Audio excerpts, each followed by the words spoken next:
अन्त गाडी आछ नि दाइ, गाडी आएपछि जानु पर्ला।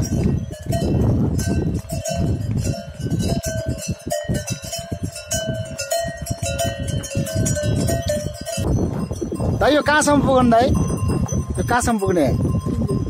हजुर ए पछाडि क्या बोक्छ है? कहाँ मच्छीकोलाबाट ल्याउनु भयो? हजुर। कति बजी आउनु भयो त्यहाँबाट दाइ?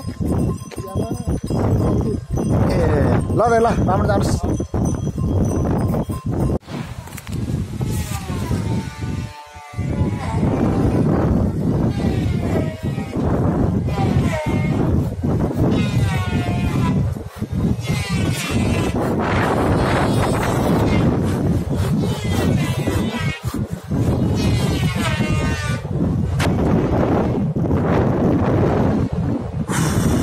हावा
होमस्टे।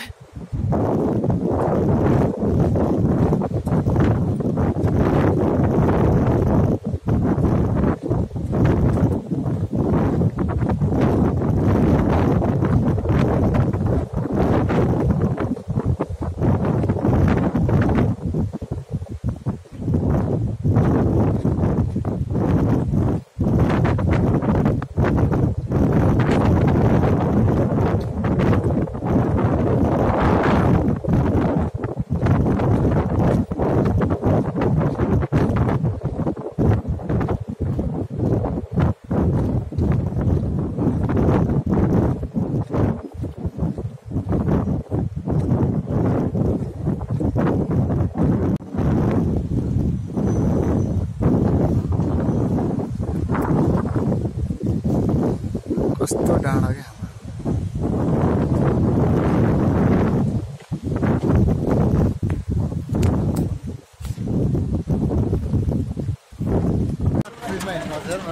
भने है।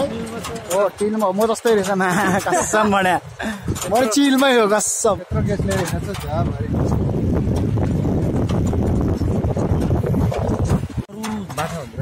छडेर भएको छ अरे नेपाल आर्मी कहिले हतियार छडेर भएको बरु मोर्चाले हतियार छडेर कहिले भएको हामीले इतिहास रद्दिएको भएर हामीलाई रद्दिएको भन्दा नि हाम्रो मन पनि हुन्छ नि।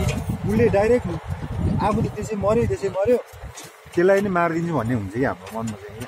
हाम्रो सोचाइ नै त्यही हुन्छ कि अब हो कि होइन लडाइँमा जानु पऱ्यो भने नि अब मैले हतियार छोडौँ भने त्यतिकै मरिहाल्छ। हतियार नजाउँ न बाँचिन्छ कि भन्ने आश बोकेर हिँड्छ कि हामी नेपाली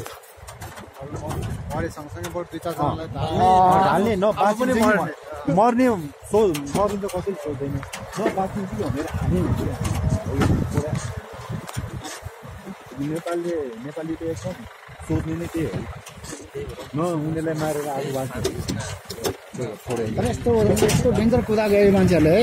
अनि दयाको नाम त बुझिँदै गएको नि त्यो अलिकति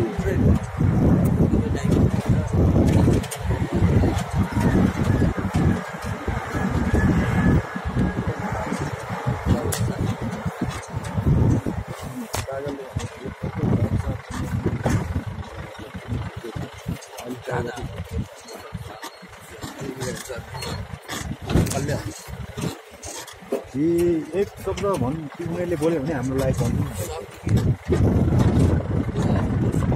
ओ नो रोड पुरा आएको है। यो त पानीले होइन यो त के गर्नु आफूसँग राम्रो मोबाइल छैन, गाह्रो छ, त्यही मात्रै हो दुःख कुरो चाहिँ होइन है लामो। त्यो ठाउँको बिचमा बाटो कसरी बनायो होला क्या हाम्रो एरिया, म त कसम ढल्छु पनि होला हौ। ल त्यो पार हेर्नु त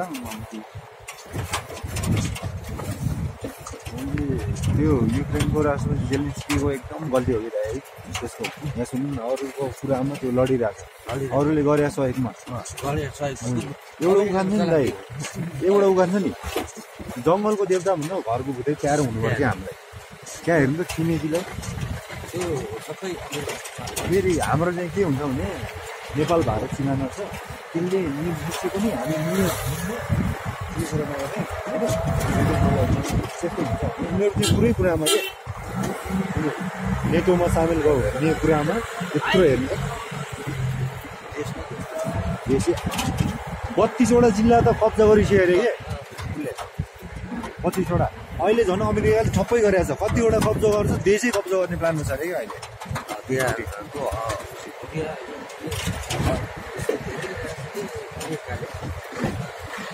हतियार बेच्ने आफ्नो कमाइ भन्दा बढाउनु।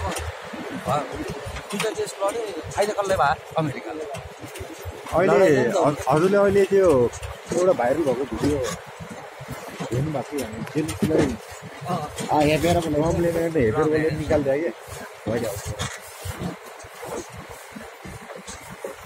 त्यसले डाइरेक्ट भनेर क्या पहिला कति म नहुँदा कति त्यसलाई सहयोग गरेँ, त्यो सबै कसरी हुन्छ फिर्ताले नेपाललाई कति दिन्छ तपाईँलाई सबै कुरा गर्नु सिकायो होइन।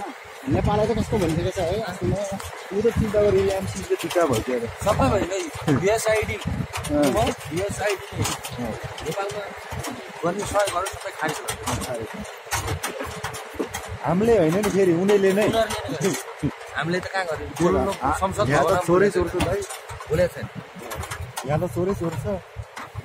यहाँ त फेरि राम्रो काम पनि गरिरहेको छ युएसआइडीले। पोलियोको हाम्रो जुन हामीले पोलियो गरेको छ नि सबै युएस तपाईँहरूलाई कति दिनुहुन्छ है कागहरू गाडी के घरमा पैसा बसेर उ गरेको